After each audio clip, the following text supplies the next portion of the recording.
بھارت میں medical entry test کا paper leak ہونے کے خلاف شروع ہونے والا طلبہ کا احتجاج حکومت مخالف بڑے مظاہرے میں تبدیل ہو گیا ہے۔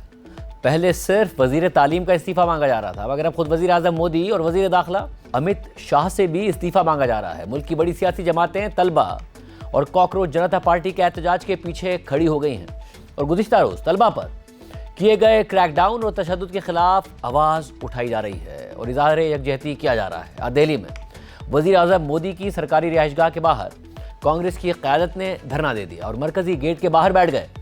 دھرنے میں دیگر جماعتوں کے قائدین بھی شریک ہوئے۔ اپوزیشن کی قیادت کو وزیر اعظم ہاؤس کے باہر سے ہٹانے کے لیے مودی حکومت نے پولیس فورس بھیج دی اور اپوزیشن لیڈر راہل گاندھی، پرینکا گاندھی اور اکھلیش یادو سمیت اپوزیشن قائدین کو حراست میں لے لیا گیا اور انہیں گھسیٹتے ہوئے پولیس وین میں بٹھایا گیا، جس کی تصویریں اور ویڈیوز وائرل ہو رہی ہیں۔ پھر خبر سامنے آئی کہ اپوزیشن قائدین کو الگ الگ تھانوں میں منتقل کر دیا گیا اور پھر یہ خبر سامنے آئی کہ راہل گاندھی سمیت اپوزیشن اراکین کو دہلی کے ایک اسٹیڈیم لے جایا گیا ہے۔ اہم بات یہ ہے کہ اس تنازع کو 3 مہینے سے زیادہ کا وقت گزر چکا ہے، لیکن مودی حکومت کی غیر سنجیدگی کی وجہ سے معاملہ دن بدن خراب ہوتا جا رہا ہے۔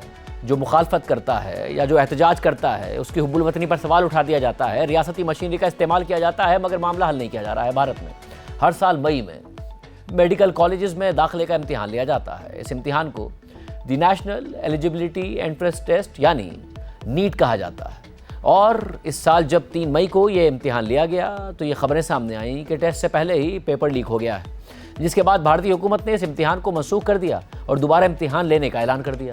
مگر اس دوران لاکھوں طلبہ کا مستقبل داؤ پر لگ گیا، ان کی محنت ضائع ہو گئی، جس سے طلبہ کو شدید ذہنی اذیت سے گزرنا پڑا۔ کاکروچ جنتا پارٹی اور متاثرہ طلبہ کے اہل خانہ کا دعویٰ ہے کہ امتحان منسوخ ہونے کے بعد ذہنی دباؤ کی وجہ سے تقریباً 20 طالب علموں نے خودکشی کر لی۔ 20 طالب علموں نے۔ اس کے علاوہ جب جون میں دوبارہ نیٹ کا امتحان لیا گیا تو 2,70,000 طلبہ ایسے تھے کہ جنہوں نے پہلے امتحان میں تو حصہ لیا تھا مگر دوسری دفعہ امتحان میں شریک ہی نہیں ہوئے، اور اس پوری صورتحال میں شدید فرسٹریشن کا شکار طلبہ ملک بھر میں سڑکوں پر احتجاج کرتے رہے۔ حکومت مخالف مظاہرے شروع ہو گئے۔ اسی دوران بھارتی چیف جسٹس کے متنازع ریمارکس سے وجود میں آنے والی کاکروچ جنتا پارٹی بھی میدان میں آ گئی اور طلبہ اور نوجوانوں کو ایک اہم پلیٹ فارم مل گیا۔ پھر کاکروچ جنتا پارٹی کی کال پر تقریباً 1 مہینہ پہلے دہلی میں جنتر منتر کے مقام پر طلبہ نے احتجاجی دھرنا شروع کر دیا، جس میں 2 بنیادی مطالبات رکھے گئے، یعنی بھارتی وزیر تعلیم دھرمیندر پردھان کا استعفیٰ اور بھارتی نظام تعلیم میں اصلاحات۔